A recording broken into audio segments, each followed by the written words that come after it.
Well. Good morning, everybody. Welcome to Birds Brunch with Mike Missanelli, where we review the Eagles. I can't.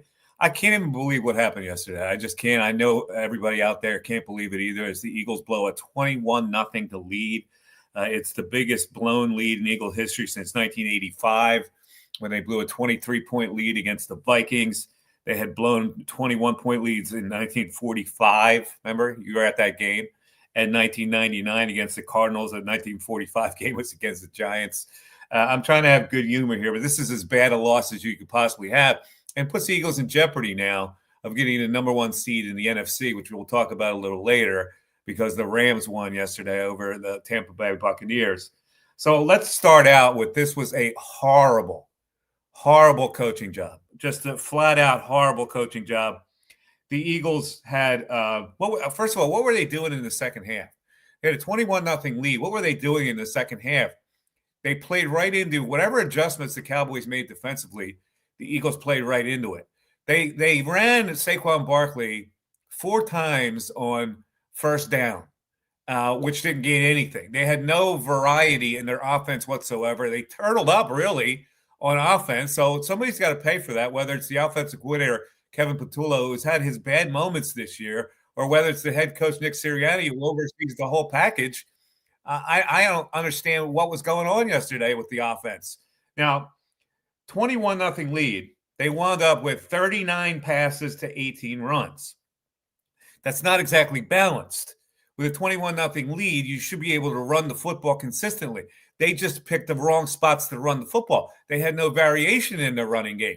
They had Tank Bigsby with 1 carry yesterday. Normally, if you interchange some running backs, you get a little energy, you get a little juice, you run some different plays, you go wide, you get them on the edge, you do some things differently than what they did. 14 penalties, by the way, in this game. A lot of them were pre-snap penalties, which is what Nick Sirianni was talking about after the game. Requires no talent. You should master the things that require no talent. Well, they had all kinds of penalties with the pre-snap, including a 12-man on the field. Now, at this stage of the season, that is almost impossible to happen, to have 12 men on the field. And they did it yesterday. They surrendered 3 big explosive plays. You know, the Eagles' mantra is don't yield any explosive plays and have some explosive plays of your own. It was the opposite yesterday.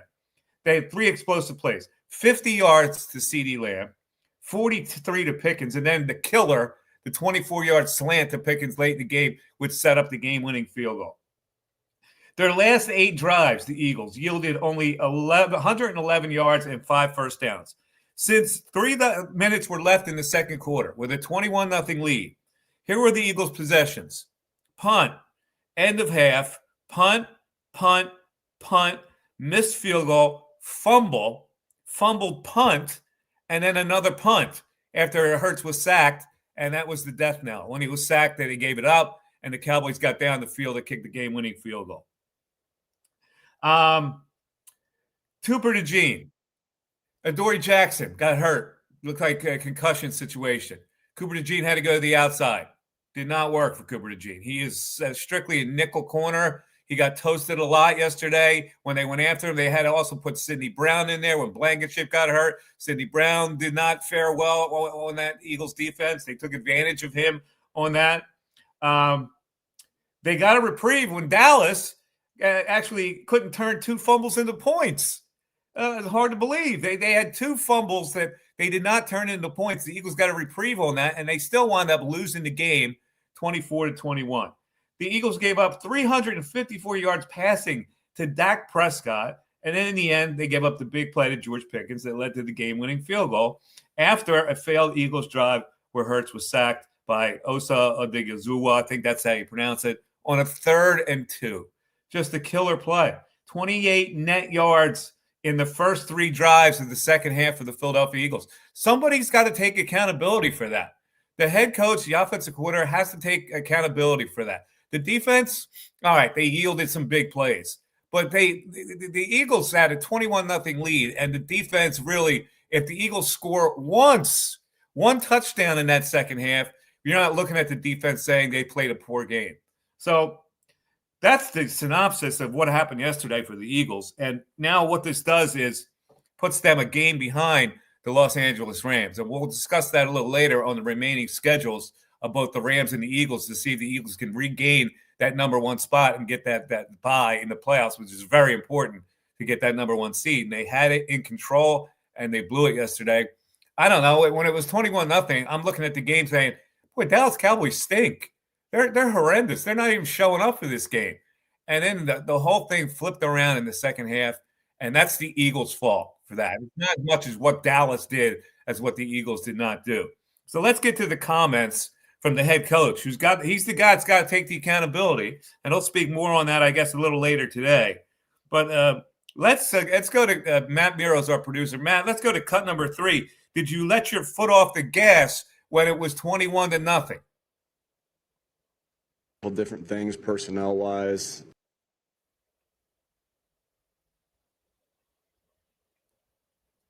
So, as you look at it, I don't know exactly what the run-pass ratio was there in the second half. You guys could probably be able to tell me that a little bit better. Obviously, we're always trying to be a balanced attack. So I just think, again, we'll have to look at ourselves and look at the schemes, and then we're going to have to look at the execution and see what the issues were. We just weren't very efficient as an offense in that second half. I didn't really feel that we took our foot off the gas. Well, listen, I don't know how you cannot think that you didn't take your foot off the gas. You got very conservative. Your running plays were so conservative. Early on in the game, you had A.J. Brown firing on all cylinders, and they really, what did they forget about him in the second half? I don't understand some of the calls they make here on offense. And I got to tell you that Kevin Patullo has not impressed me. Now, listen, don't get me wrong. The Eagles are still a good team. I know a lot of people think that all is lost when you lose a game like this. They're still among the best teams in the NFC. And I do think they have a chance to bounce back. I don't think there are many losses on their schedule left. You got the Bears coming up on a short week, and then you got the Buffalo Bills. But the rest of the schedule looks pretty manageable. So I want to hear from you right now. You can join the chat, and we have some comment. We have a comment section. All I do is click in, and we'll hear your comments. We'll read your comments. Tom Hennessy, first of all, chimes in with, I don't think I've been this frustrated with a loss since 2023 San Francisco. Yeah, that was obviously a frustrating loss. Last week, I thought I was a little scared of this game.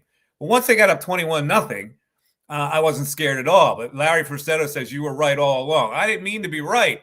I thought the Cowboys would play it a lot better in the first half, so I'm not going to take any credit for me saying the Cowboys we're going to win. Kimberly writes in, you called it. And Steve Savino says, correct, Michael. I am not out to take accolades here. Really, when it was 21-0, I was ripping the Cowboys on Twitter, saying they didn't come ready to play at all. And the Eagles just gave it back to them. So let's hear Sirianni again.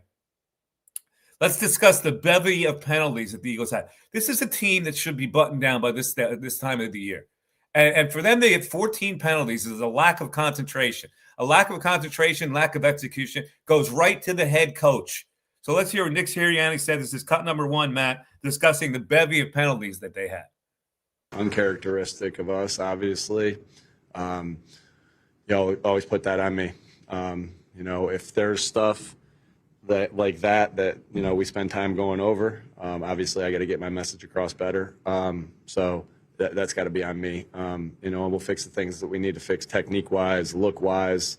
But we gotta master the things that require no talent, and that's always going to be on me when something like that happens. All right, things that require no talent.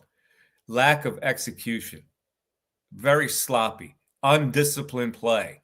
That should not happen at this stage of the year, especially when you're ahead 21-0. You should be able to bury that team. That team wanted to be buried in the first half.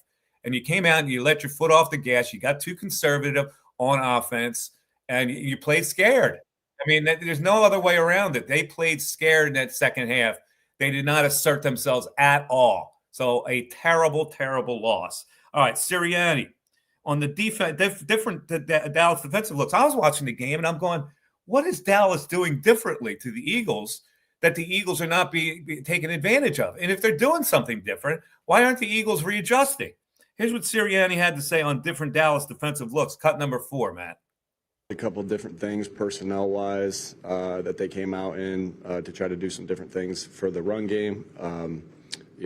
They were giving us, I thought Jalen did a good job as far as, early in the game, they were giving us one thing when they played a certain coverage, then it changed and they tried to take away some of the things that we were throwing to AJ. And Jalen did a good job on some of those, getting the ball down to Saquon in the flat.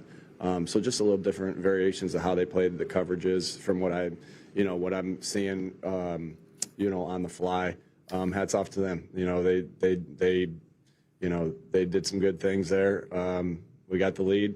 They clawed back. They battled, and at the end of the day, we weren't good enough. I see. That's not a good enough answer. That really is not a good enough answer. That's an answer that he should be pressed on. They made adjustments. They had different personnel groups. They did something a little different against the running game. That's what he just said. You saw it. He acknowledged seeing that Dallas made those kind of adjustments. So then you readjust. I don't understand it. The coaching staff looks at, okay, they're doing this now, so that'll open this here. And they just were numb to it. I just don't get it. We have another comment from Steve. We all get it. Teams make adjustments. Bottom line, you have to adjust to that. That's what good coaching staffs do. Let's just hope it was a bad day. We all have one of them. Yeah, I get it, but that's not a day that you should have a bad game. You were up 21-0 in this game. So in my view, that a bad game is when you don't come out at all to start the game and you fall on your face. That's a bad game. When you're up 21-0 and you do nothing in the second half and don't score a point, you got to look at yourself and say, I'm not coaching this game properly. They make adjustments. Well, we saw they did some different things. You're going to let them do that? It's just mind-boggling to me how you can answer a question like that. Okay, now you've got a short week, and you got to fix these mistakes. So here's what Sirianni said about fixing the mistakes on a short week, and he compared it to the loss against Denver earlier this year. Here's what he had to say. And so we got to do a good job of that. I didn't think that the loss that we had to Denver was an indicator of what happened in the Giants game. Listen, we just didn't coach or play well enough in either of those games, and they got us. So, again, it's about being able to fix the things. So the things that we made mistakes on tonight, coaching and playing, doesn't repeat itself. And so it's finding that time to be able to do that, and getting up and going back to work, even though you got a bad taste in your mouth and we're going to have a shitty plane ride home. So it's just about fixing the issues in a short week while you're also trying to prepare for the next team. And so we got to do a good job of that. Listen, he's got to be more accountable than that. He really does. He needs to be pressed harder on why the Eagles fell apart in the second half. They're a good team. They're better than the Cowboys. They're clearly a better team than the Cowboys, and they let the Cowboys really flummox them in the second half. So you got to fix these all this nonsense that he gets these generalities. Here's the issue. They adjusted in the second half. What did they do? How did they adjust in the second half to stop your offense? And why weren't you able to readjust after seeing what they did? That's really the only issue here. And this running attack, this running game on why Saquon Barkley can't get going, well, maybe you've got to vary it now. Maybe you've got to play Bigsby, give him 10, 12 carries a game, give them a different look. Maybe you got to call different plays rather than off-tackle plays. Maybe you got to get Saquon in the flat. I don't know what you got to do, but you got to change it up to take advantage of Saquon. All right. Larry Frisetto, to that point, I thought we would see both running backs in the backfield, Barkley and Bigsby. Has that happened this year yet? Well, they go with 11 personnel most of the time. And it's funny because in 11 personnel, which is the three receivers, one in the slot, they haven't gotten diddly out of their slot receiver this year. So why not try something different? Why not try two backs in the backfield? Why not try two tight ends more often? They're not getting anything from Jahan Dotson in the slot. Was he even targeted yesterday? Their slot receiver is irrelevant. And they've got to get him involved. So, all right, let's look at our game stats, and then we'll get to Jalen Hurts' comments. Jalen Hurts, 27 of 39. They threw the ball 39 times in this game with a 21-0 lead. They threw it 39 times, and the Cowboys didn't go ahead until the final drive of the game. So I mean, it's incomprehensible how they could do that. Now his rating was pretty good at 99.2, but 27 for 39 for 289 yards. He carried it 7 times for 33 yards. Saquon Barkley had 10 carries for 22 yards for an average of 2.2. There is something wrong with Saquon Barkley. I don't know what it is, whether he's a step slower, whether they're not blocking scheming right. Whatever it is, they're not getting enough from their running attack. Tank Bigsby, 1 carry for 8 yards. He always seems to give them a spark with a carry. He got 1 carry in that game. Is anybody who was on the offensive staff, and there's Patullo and several other offensive coaches, is there anybody out there that says, hey, maybe we got to give Tank a few more carries? I mean, this is good. Live in-game coaching that they're not doing. All right, receiving. They finally got AJ going. They got him going early, which is now, that's really got to be the starter. Get him engaged early, and they did. They targeted him 10 times. He had 8 receptions for 110 yards, most of them early on in the game. Devontae Smith, 6 catches for 89 yards, for an average of 14.8. Always shows up, had 11 targets. Saquon Barkley had 7 receptions for 52 yards. Okay, they used him in the passing game, and they used him okay. Dallas Goedert, 2 targets for the tight end. He's got to have more targets. Calcaterra had 1 target. He had a catch for 8 yards. Darius Cooper was in there. Jahan Dotson, 1 target, 0 receptions. They fumbled the ball a couple times. Let's go to Dallas. Dak Prescott, 23 of 36 for 354 yards, 9.8 average. His rating was 103.2. They let Dak Prescott be a hero in this game. They rushed the ball. They did rush the ball. Javonte Williams, the Dallas Cowboys were behind 21-0 and still found a way to balance their offense. Javonte Williams with 20 carries for 87 yards. Malik Davis had 3 carries for 24. Prescott had 5 carries. Turpin had a couple of carries. So they had 31 carries, 31 rushes, 36 passes. That's well balanced. George Pickens killed the Eagles secondary. He had 9 targets. He caught 9 balls for 146 yards for an average of 16.2. The long course of the 43-yarder. CeeDee Lamb, 4 catches for 75 yards, including several drops by CeeDee Lamb. Still wound up with 18.8 average per catch, and he had the big long one for 48 yards. Jake Ferguson with 5 catches. Turpin had a catch. Javonte Williams, a couple of catches. Brevin Spann-Ford got in there to back up to the backup tight end for a 4-yard touchdown. So they're the stats of this game, and I'm still stunned that the Eagles lost that game. All right, we are 20 minutes into the show. We're going to come back. We have some Jalen Hurts sound of what he thought went wrong yesterday. And they interviewed A.J. Brown after the game. And I don't know if people picked up on this or not, but I thought he was a little too happy. A little too happy talk for A.J. Brown. He laughed. There was an amusing part of that. I don't like that at all. I think that when you lose a game, you got to have a grim face, and you got to really kind of kick yourself. I don't know how many people like that. But we have him also fooling around with Tom Brady early in the game. Brady throwing passes at A.J. Brown. Brady can still throw. Even with a suit on, he looks like he can still throw. All right, your comments. We'll get to them. We'll get to Jalen Hurts' comments. We'll go over the play-by-play of this game. It's long and lengthy. I'll take you through the entire game. It is Birds Brunch with Mike Missanelli. Let's take a break. Hi, it's Pete from Chicky and Pete's. Warm up this fall with an incredible seafood boil. Try the Uncle George with succulent snow crabs, tasty mussels, and shrimp. There's the Pete's Feast with 2 pounds of sweet succulent crab legs, a dozen shrimp, clams, and a pound of mussels. Or create your own boil. Add a lobster tail or a delicious Dungeness cluster. Include smoked sausage, corn, and potatoes, served in our tasty broth, made with white wine and our signature seasonings. A shellfish lover's dream at Chickies and Pete's. Think banking hasn't changed? Think again. At Penn Community Bank, we've been helping communities thrive for 150 years. From our nationally recognized Access Checking that offers the peace of mind of no overdrafts, to student and free checking plus options with perks that will make you wonder what you did without them, like early direct deposit, overdraft grace, and Zelle. Learn more at PennCommunityBank.com/products. Penn Community Bank. Here we grow. Account and feature terms, restrictions, and conditions apply. Ask for full details. Member FDIC.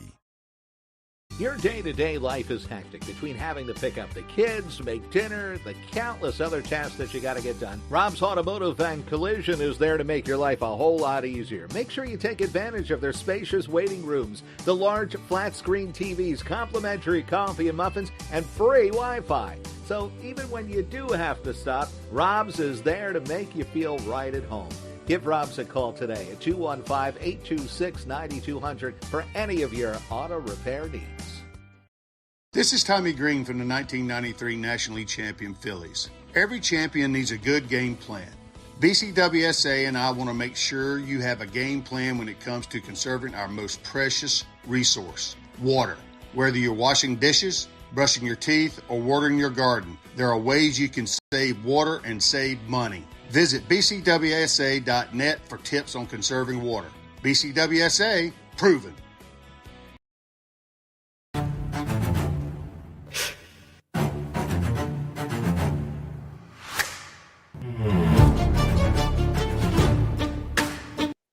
Yes, Eagles takes after every Eagles game right here on Birds Brunch with Mike Missanelli. We got a lot of people chiming in on our text board here.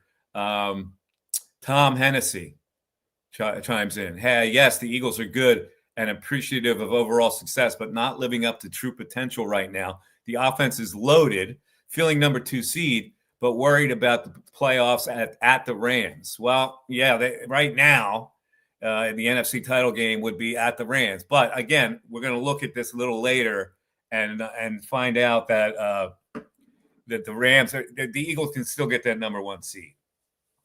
Okay. Let's get to Jalen Hurts, who, listen, these guys say the same thing after every game. And this is why, like, sometimes I think a head coach especially has to be pressed on what he's saying. He's getting away with generalities all the time. And they kind of say the same thing every week. We got to do better. It's something we got to work on. We got to improve the whole bit. I'm more curious as to why you allow that to happen in real time. That's where a coaching staff, to me, earns their money. In real time, when they make adjustments to stop whatever you were doing offensively, where you went at will, you gained yards at will, what did they do to stop you, and why didn't you counter? That's what a good team does. That's what a good coaching staff does. So let's get to Jalen Hurts. Matt, let's talk about the run game or the lack thereof. That's cut number 2 from Jalen. Not a matter of the run game. I think it's a matter of the execution, the discipline, and the focus and what we do. And collectively, we just have to take a step in that. It's been a lot of instances where it's shown up and it's gotten us, but we've been able to figure it out and will ourselves to a win. And tonight we didn't. You know, we played a hell of a first half, and then we didn't play, you know, not even a close enough to our standard in the second half with the things that take no talent. Honestly, I look at a lot of those explosive plays and a lot of those opportunities. The ball bouncing the other way on a fumble, and just controlling the things we can on offense with the things that take no talent. So lots of room to learn from, and we got a short week to respond on it. This is the new catchphrase, things that take no talent. If you notice, this is now said every week when they have penalties or when they screw up, the ball bouncing the wrong way. I mean, come on, Jalen. First of all, let me compliment him on the hat. I like the hat. I like that beanie cap style with the rim around it. Looks like a friar, but I like it. So I'm not going to complain about that. All right. He also talked about the in-game adjustments that they did not make. This is cut number 1, Matt. Jalen Hurts. Always room to grow in in-game adjustments. It's a matter of having confidence in what you do and what you're doing, and everybody being on the same page when we do it. think that's a great question. But then again, you look inward first, and so looking at the things that we can control from a penalty standpoint, execution standpoint. Those are all things that we can control, and so I don't point towards how we adjusted or what we did or what we didn't do.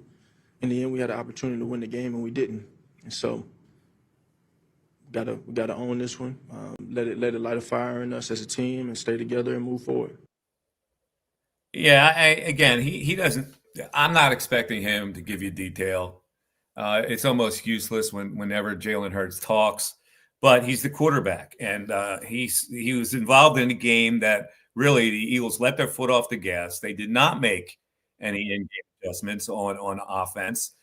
He's the quarterback. He's responsible maybe for changing plays that call in. I heard him say after the game that he executes the plays that are called in. Well, sometimes you see something differently, and you're the quarterback. You change that play. He's got to be a little more savvy. All right, finally, cut number 3, Matt, on not playing the whole game after the first 3 drives. I think overarching, we gotta find a way to finish the game, and we gotta find some consistency in what we do. Definitely the tell of 2 halves, but in the end, we didn't play a complete game as a team. And today it got us. You give a lot of respect to Dallas and their team, how they competed. Something the question right now is just how we respond to it. And I have a lot of confidence in how we respond.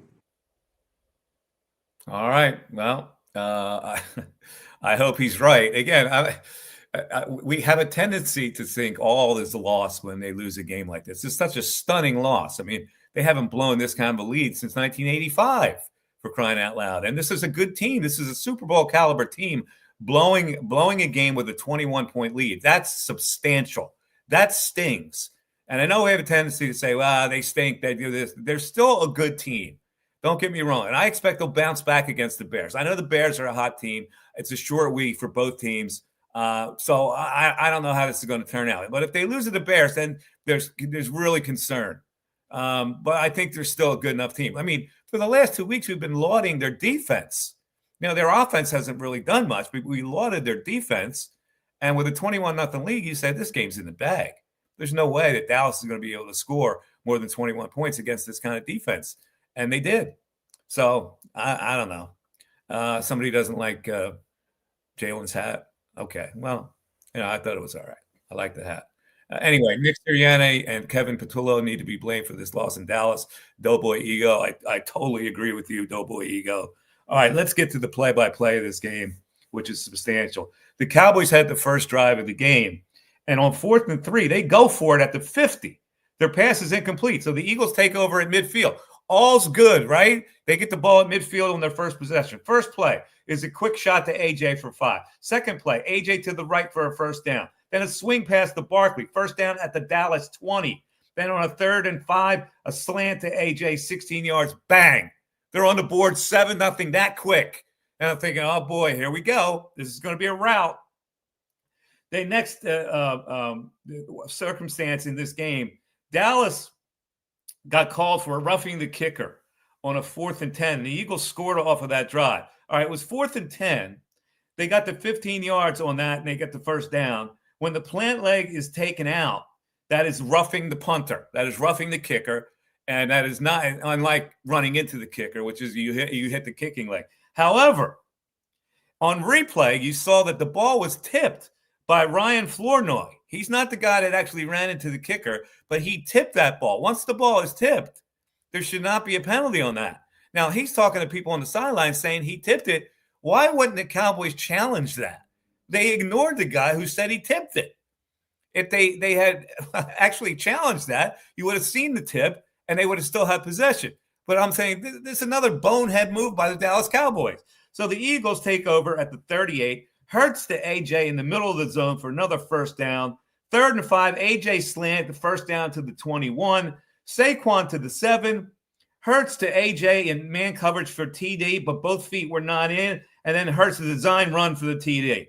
14-0. Hurts at this time is 9 for 13 for 90 yards and a touchdown and a 7-yard run for a TD. It is 14-0. All right, well, how are we feeling? The first quarter is ending. They're up 14-0. All right. The next drive, the Eagles capitalize, and they get it 21-0 when the Cowboys give them the ball on a recovered fumble at the Eagles 34. Hurts danced out of the pocket. He checks to Barkley for a big game, and then he underthrows a bomb to Devontae Smith at the 11, but it goes for 41 yards because Devontae made a great catch on the ball. Smith then to the 1 on a jet sweep, and then the tush-push TD for Hurts. It's 21-0. They have scored 3 touchdowns in their first 4 drives, and Hurts at this time is 12 for 17 for 157 yards, 2 running TDs. What are we thinking at that point? Is anybody possibly thinking that they're going to lose this game? I certainly was not. I'm looking at this game, but this is a rout. The Eagles punt on their next possession, and then the Cowboys get on the board, which is important to get on the board before halftime. Big play to Turpin, 48-yard gain to the Eagles 24, and that results in a Dallas touchdown on a 1-yard pass to Pickens after Ferguson had gotten to the 1-yard line. So at halftime, it is 21-7, and we're still looking good. All right, let's take a break. We'll come back. We'll take a break. We'll come back. I'll give you the second half play-by-play where everything went wrong. It is Birds Brunch with Mike Missanelli back after this. Hi, it's Pete from Chicky and Pete's. Warm up this fall with an incredible seafood boil. Try the Uncle George with succulent snow crabs, tasty mussels, and shrimp. There's the Pete's Feast with 2 pounds of sweet succulent crab legs, a dozen shrimp, clams, and a pound of mussels. Or create your own boil. Add a lobster tail or a delicious Dungeness cluster. Include smoked sausage, corn, and potatoes, served in our tasty broth, made with white wine and our signature seasonings. A shellfish lover's dream at Chickies and Pete's. The Peruzzi Automotive Group on Business Route 1 in Fairless Hills is looking for auto techs, all skill levels. Here's a chance to work for a locally owned family business that offers many benefits. For more information, call the service director, John Damarotis, at 215-943-6200. That's 215-943-6200, or visit any Peruzzi service department. Think banking hasn't changed? Think again. At Penn Community Bank, we've been helping communities thrive for 150 years. From our nationally recognized Access Checking that offers the peace of mind of no overdrafts, to student and free checking plus options with perks that will make you wonder what you did without them, like early direct deposit, overdraft grace, and Zelle. Learn more at PennCommunityBank.com/products. Penn Community Bank. Here we grow. Account and feature terms, restrictions, and conditions apply. Ask for full details. Member FDIC. A flawless occasion begins at the Capitol Grill. From the moment you step into the Capitol Grill, located in the heart of Center City, the experience is one of comfortable elegance. Whether you're looking to host a private affair, a perfect lunch stop, or dinner destination, start your occasion at the Capitol Grill today. Visit thecapitolgrill.com or call 215-545-9588. That's 215-545-9588 for the Capitol Grill, Center City. This is Tommy Green from the 1993 National League champion Phillies. Every champion needs a good game plan. BCWSA and I want to make sure you have a game plan when it comes to conserving our most precious resource, water. Whether you're washing dishes, brushing your teeth, or watering your garden, there are ways you can save water and save money. Visit bcwsa.net for tips on conserving water. BCWSA, proven.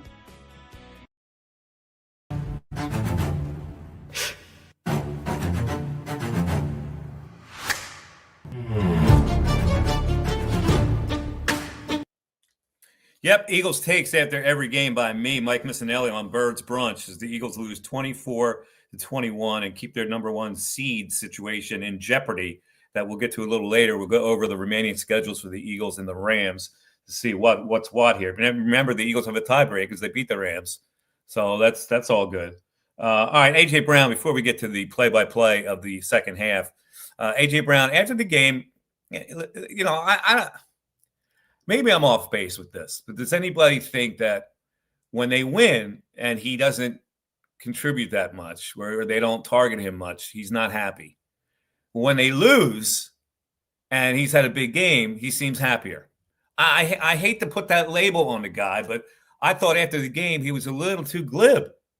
And I don't like to see that. When you lose a game like this, it should be doom and gloom. I think that's what fans want to see. They want to see you being as disappointed as they are. And AJ was a little too happy, I thought, after the game. But before the game, they had him having a catch with Tom Brady. So let's hear that cut, Matt. Believe you got the coyoons to tell me good morning after that No, abomination. It was not a that. disgrace. It was a travesty. It was Not that. That's our guy. That's our guy, Sports Talk Squawk. We may get to that a little later. Let's get the one that having a catch with Tom Brady clip that they showed during the telecast. There it is. All right, now watch Brady's delivery here. Boom! He's still got a little zing. It's not easy with a suit on. Boom! How about that? That's nice. All right. That's enough. Let's get to the second half. All right, the Eagles, they get the first possession of the second half. This is after Dallas scored. This is where you really want to get a good drive going. 3 and out. And a penalty wiped out a Goddard gain on that drive. Cowboys take over at the 8. They have to punt. The Eagles take over at the 30. They have to punt. You get the picture here? The Cowboys then take over at the 3-yard line, and Prescott throws an interception to Nakobe Dean. Nullified. Why? 12 men on the field. Actually, the penalty's offset. There was an illegal man downfield for the Cowboys. So that play gets wiped out. The Cowboys wound up now attempting a 51-yard field goal by one of the best kickers in the league, Brandon Aubrey. No good. Second miss of the year by Aubrey. Eagles dodge another bullet. All right, Cowboys' second possession. This is the one where CeeDee Lamb gets the big catch on Cooper DeJean to give him a first down at the 18. Then there's a pass interference on Keely Ringo. That was the last play he would play as a cornerback. They got him out of the game. Vic Fangio is totally fed up with him.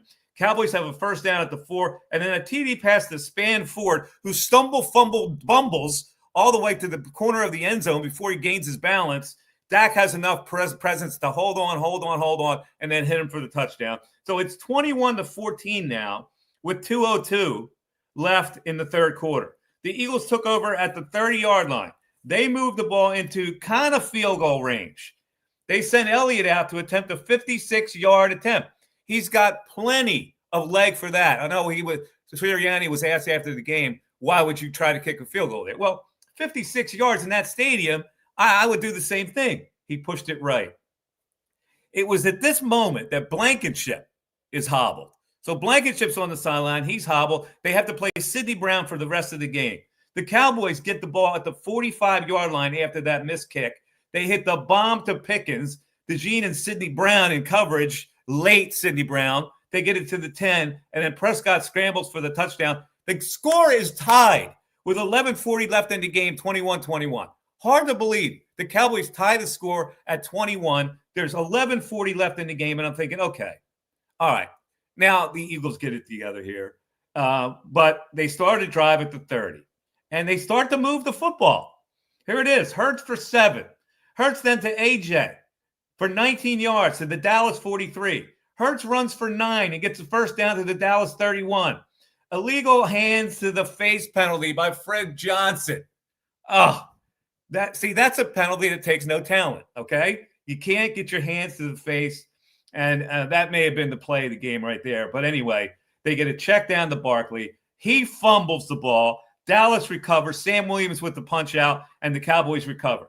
Now, the Eagles have not trailed in a game since week 6. That's all good, right? But that fumble, they survive it because Dallas doesn't do anything with it. They punt. Gibson is at the 2-yard line, decides to catch the ball. Why catch it there? You're taught if you're inside the 10, you let it bounce, or you fair catch it at the 8-yard line. But if you're at the 2, you don't catch it. There's no advantage to catching the ball at the 2-yard line. This is something that takes no talent. A bonehead mistake. Know where you are on the field. So anyway, the big hit on Gibson, he fumbles. Dallas recovers at the 7. Elijah Clark with the big hit. If you saw the replay, Elijah Clark got knocked down 3 times as a gunner trying to cover that punt, and still makes a big hit that gives the ball. Dallas recovers at the 7. The Eagles survive that. Williams gets to the 1. Third and goal, incomplete to CD Lamb. Fourth and goal, instead of kicking the field goal with 4 minutes left to go ahead, they go incomplete on fourth and goal. Another reprieve. So I'm thinking, okay, this is not destined to be a loss. The Cowboys had so many advantages in this game to take the lead here. 2 fumbles, they didn't take advantage of either one of them. Penalties, they didn't take advantage of that. So the Eagles now have to get another drive, get to the 2-minute warning, and Hurts is sacked. And that is they started at their own 2. First down to AJ. Hurts to Smith for 29 yards. 3rd and 3 at the 2-minute warning. After the 2-minute warning, Hurts gets sacked. The Cowboys take over at their 27, and there's the big gain to Ferguson in the middle of the field, and then the slant to Pickens, 24 on a 2nd and 10 play. With 35 seconds, they go into the victory formation. They burn 3 downs, and with the clock of 3 seconds left, Brandon Aubrey, 42-yarder, boom. Hard to believe. It's just, the game going around, like the way it ended is just hard to believe. Dallas did not score off of 2 big fumble turnovers, and yet they still lose this game because their offense didn't do anything. Just a horrendous loss. All right, let's get to our play of the game. It's a tie between Hurts getting sacked there or Prescott hitting Pickens for the 24-yard gain to put them in field goal range. Those are the plays of the game. The non-play of the game is, how do you not challenge a tip punt if you're the Dallas Cowboys? I mean, it's ridiculous. The guys on the sideline saying, I tipped that. Is there a coach around that hears that and say, hey, maybe we ought to challenge that? Well, that's my non-play of the game. All right. Let's get in some grades. For some grades, I want to bring in Matt Miro here. Let's grade the Eagles. Matt, come on in. All right. The grades that the Inquirer gave certain personnel on the field. Let's start out with the quarterback. I go flat C. He did some good things, but that sack, when you give up a sack there, to me that takes you down to mediocre level. Even though your rating was pretty good, I got Jalen Hurts 27 of 39 for 289 yards and a touchdown. But for me, he merits only a C. What say you? I would say he gave you everything this city's wanted. Threw for a lot of yards, held on to the football, gave you a 21-point lead, and said win the football game. So I'm going to go B-. B-, even though the sack killed him. Yeah, I mean, Dak threw a pick. I would say, he would play out better. You were a little more impressed with Jalen Hurts than I was. I go flat C. You go B-. Yep, B-. Okay. Let's go with a running back now. Oh, my God. I don't know what the hell's going on here. Saquon Barkley, 10 carries for 22 yards. They can't get him loose. That's a D in my book. Yeah, I think you're being generous. I think incomplete, did not show up to the test. Something. I don't know if he took the test because it was an F all around. Yeah. You go F. Yeah, just didn't set the pace at any point for the offense. So really bad. All right. Receiver, tight end. They didn't use Goddard very much, so I take points away from that. I'll go B- for receiver. Yeah, I'm pretty lockstep on that. I agree. B-. No debate here. All right. Even though A.J. Brown had a big game, what did you think of how glib he was after the game? Didn't love that, but I am used to big wide receivers with bigger personalities, and he is just the next of many. So you like that? Well, I'm used to it. Do I like it? Probably not. It's the norm with wide receivers. They're lunatics.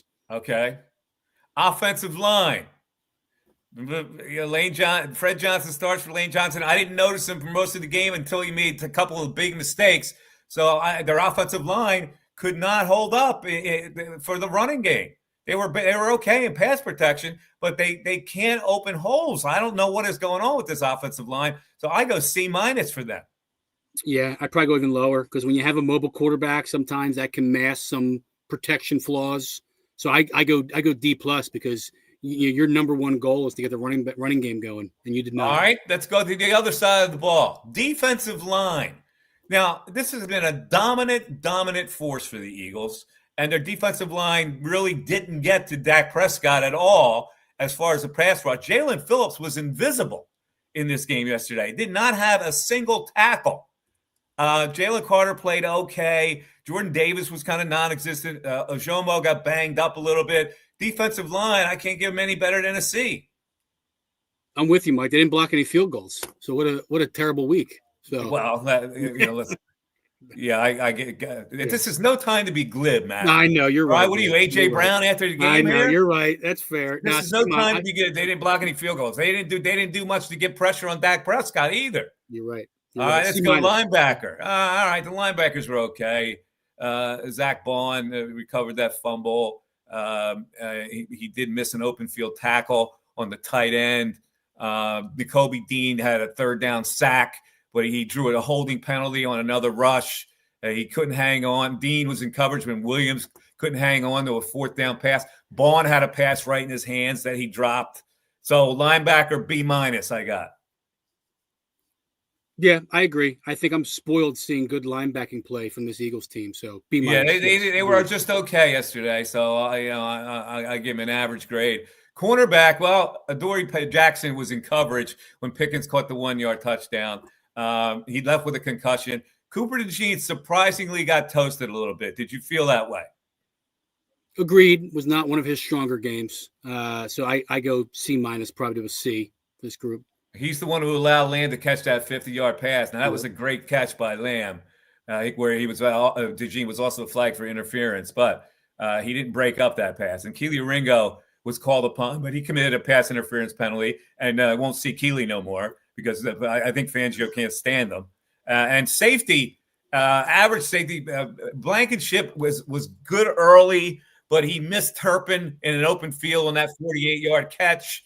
And then he was replaced by Sidney Brown, who, Sidney Brown, to me, he can't play. He's just all over the place, and he had no impact on that game. In fact, they took advantage of him. So I'll go safety C. These are all mediocre grades here. I agree, Mike. Zach Ronaldo, he's Zach Ronaldo with cleats. Sidney Brown. He's Zach Ronaldo. Big effort guy. So not great. C. Zach Ronaldo. That's funny. All right, and special teams.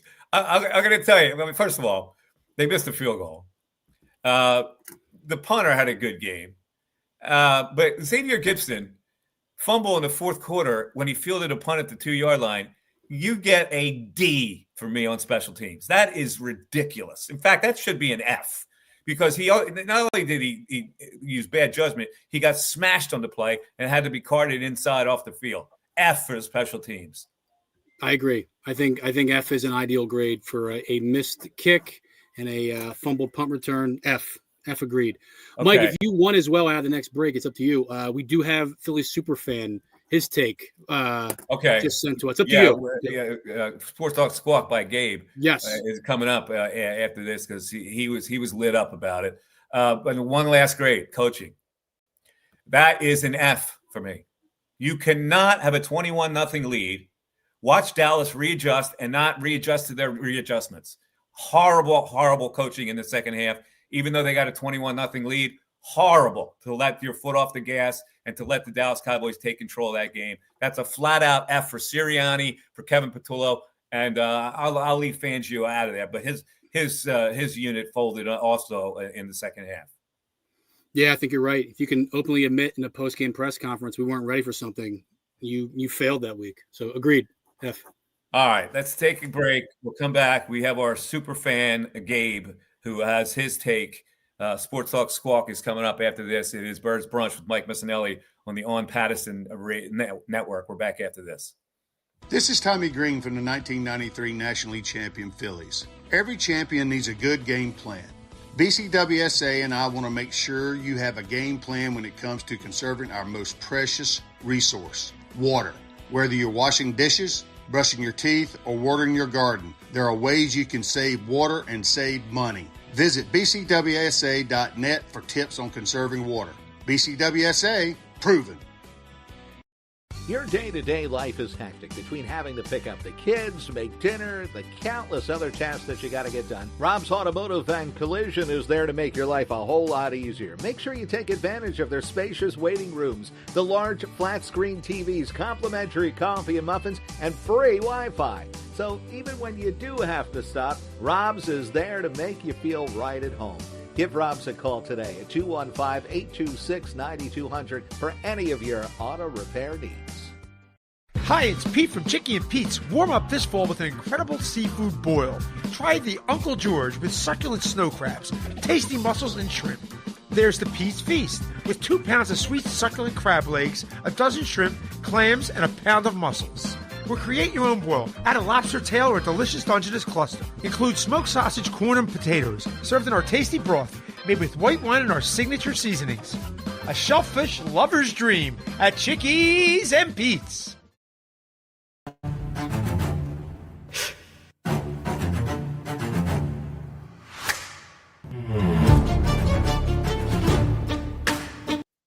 Man, this loss is hard to take. 24-21. Dallas with 24 unanswered points to win the game in Dallas. When you looked at this game, 21-0 lead, and you were going to bet the second half. Would you put $1 million on the Eagles winning the game? Yeah, I think you would have. But in any event, a lot of people are angry out there. We're feeling it on our text board here, and we're also feeling it with our Sports Talk Squawk with our super fan Gabe, who's driving around in a car. And here was his reaction to that loss yesterday. Believe you got the coyoons to tell me good morning after that abomination. It was a disgrace. It was a travesty. It was an embarrassment. It was atrocious. It was heinous. It was abysmal. And it was putrid, John. That game was like a drunk blue ribbon special at Tom Jones's. Great at first, but ends with you puking in the bathtub and questioning your whole existence. We were trampling them, John. If they're America's team, then the first half was January 6th. Only it wasn't staged.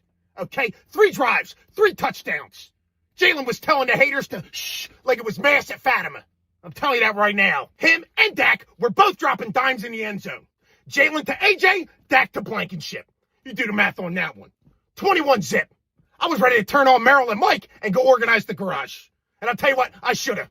Okay? Because I would have got more accomplished than this pathetic Eagles offense. Rest of the game, 107 yards, 0 points. They folded harder than someone on Kensington Ave. I'm telling you that right now. Kevin Spatullo should have been left at the airport after that disaster piece. What do you have, the Cowboys halftime money line? I'd rather have Big Dom calling plays than this clown. Speaking of airheads who should have been left in Dallas, Xavier Gipson. The first time I ever heard his name, and it better be the last. Fielding a punt at the 2-yard line. What, are you kidding me, John? That's Orion Kirkering level stupidity. Speaking of stupidity, 14 penalties for 96 yards. More flags than the Benjamin Franklin Parkway. You do the math on that one, John. First time the Eagles have blown a 21-point lead since Andy Reid's first game in 2000. That was 3 marriages ago for me, John. And this Eagles season is going to leave me in the same place they did. Angry, depressed, and missing half my money. I'll hang up and let you talk about it. There it is. So the fictional talk show host, John. A lot of Delco references in there. Past trauma experience, including Orion Kirkering, makes the rant this week on that game. Yeah, the fumble punt at the 2-yard line. I don't know if you see Gibson anymore on that judgment. I mean, that's just really. I mean, you're coaching special teams, right? It's the one golden rule is you don't catch a punt at the 2. I mean, that's something that's taught in Pee Wee football. You just don't let it go in the end zone. You get it back out. I don't understand it. I don't know. Guys make these decisions during the game. You're not heady at all. But anyway, the Eagles lose. And we're going to have to all digest that all week until we get to the Bears on Friday. All right, it's time to go around the NFL for 5 things that caught my eye during this particular Sunday. So let's start, Matt, with number 1. Let's go with the Colts and Chiefs. The big game of the day. Patrick Mahomes throws for a season-high 352 yards. Kareem Hunt, 104 yards and a touchdown. And Butker's 5th field goal of the game gives Kansas City a come-from-behind overtime victory in Kansas City. Rashee Rice, 8 catches for 141 yards, including 2 crucial ones on the Chiefs tying drive in regulation and another in overtime. And the high-powered Colts were forced to punt on 4 consecutive 3-and-outs in this game. But let's go with the highlight for this game, and that is the big play in overtime to Xavier Worthy. It's a blitz. Stepping up and heaving it, and Worthy makes the catch. and they're in field goal range. All right, there you go. Colts and Chiefs. Number 2, let's go with the Patriots and the Bengals. The Patriots, Drake May passed for 494 yards, I believe that was. Hold on a second. I kind of lost my page here. Righty. Oh, boy. All right, I lost my page. Let's go with the highlight of this game, and that was Joe Flacco. Joe, say it ain't so. He gives up a pick 6 early in this game. Super Bowl MVP with Baltimore. Brooks was the back. Flacco will go underneath. Oh, it's picked off. That's a pick 6. Kiss him goodbye.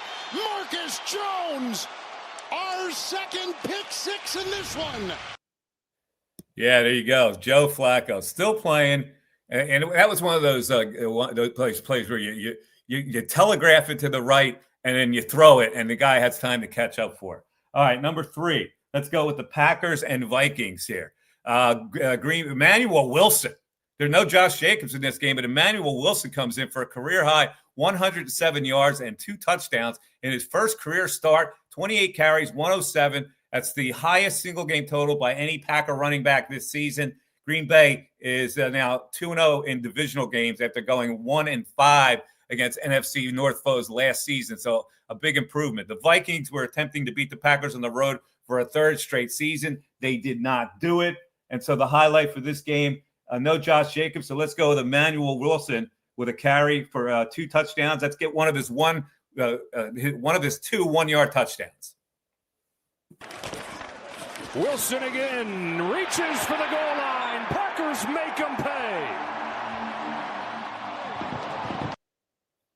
All right, the Giants and Lions. The Lions struggle with the Giants here, but Jahmyr Gibbs runs for a 69-yard touchdown the first snap of overtime after Jake Bates matched the career high with a 59-yard field goal to tie the game in the last minute of regulation. So the Giants let one slip. The Lions entered the game out of the playoff picture. They trailed by double digits multiple times, but Gibbs, a career-high 264 yards from scrimmage and 3 touchdowns. Let's go with his big touchdown run in this game. Now we hear him. Another trick play as Olszewski throws. It's caught. Olszewski with the pass into the end zone for a Giants touchdown. Jameis Winston. All right, that was my bad. This is Olszewski. He's going to get the ball on a reverse. I thought it was going to be a reverse pass. That was my bad. The play of the game actually was the flea flicker early on by the Giants, which gave them the lead. And so sorry about that, Jahmyr, but the play of the game was actually that flea flicker play. Wan'Dale Robinson with a big touchdown. All right, the last one that caught my eye, the Steelers at the Bears. The Bears win again. I mean, this is hard to believe that the Bears keep winning. I don't know if they're good or not. Caleb Williams throws for 3 touchdowns. And Aaron Rodgers, of course, was sidelined by a broken left wrist. Mason Rudolph was in his place. And the Steelers hung in there, but they couldn't get it done at Soldier Field, screaming in this game. And here's the play. Our old pal, Kenneth Gainwell, we can't show you a Bears highlight because our old pal, Kenneth Gainwell, had a 55-yard carry on a 4th and 1 push. Did not get in the end zone, but got it way down there. Here's the play. Ball is spotted at the 44, and they run it to Gainwell. Kenneth Gainwell, the speed, lunging to the pylon. Touchdown, Steelers. 4th down in his own territory turns into an explosive touchdown. The pitch from Hayward to Gainwell. And they go 56 yards for the score, quieting the crowd at Soldier Field. How about our old pal Kenny Gainwell? I guess we can use him now, right? But Kenny Gainwell had a lot of carries last year, which helped Saquon Barkley. Maybe Bigsby can do the same thing. Maybe they ought to give him the football so he can try to do the same thing. All right, let's look at now the Rams versus the Eagles head-to-head. The Rams have a 1-game lead on the Eagles now. Here's the Rams' remaining schedule, which includes 4 games on the road. Okay, so not so easy for the Rams. Here's who they have. They got a couple patsies on the road at Carolina, at Arizona. All right, but they're road games. You never know. but they're going to be favored heavily in both of those games. Then the Detroit Lions, they get them at home, potential loss. Then at Seattle, potential loss. At Atlanta, and then the Arizona Cardinals again. So you look at that schedule, how many potential losses do you see? If they lose twice, the Eagles then flip that and get that seed. Here's who the Eagles have. Bears on a short week, at the Chargers, who stink. The Raiders, who are horrendous. Chip Kelly just got fired as their offensive coordinator. At the Commanders, should be a bop. At the Buffalo Bills, and then at the Commanders. If they beat the Bears next week, I'll allow for one more loss at Buffalo late in the season. That would put, and if the Rams can lose one more time, then the Eagles, or if the Rams can lose twice, the Eagles with the tiebreak would get that spot, the number 1 seed. Otherwise, it looks like they're going to get the number 2 seed here. So there you go, folks. That's the moratorium, and that's the funeral of a loss to the Dallas Cowboys, a game that should never have been a loss. The Eagles lose at 24-21. They've got a short week to adjust and have to play the Chicago Bears. So this will lead up to our Thanksgiving. I want everybody to have a great week of Thanksgiving.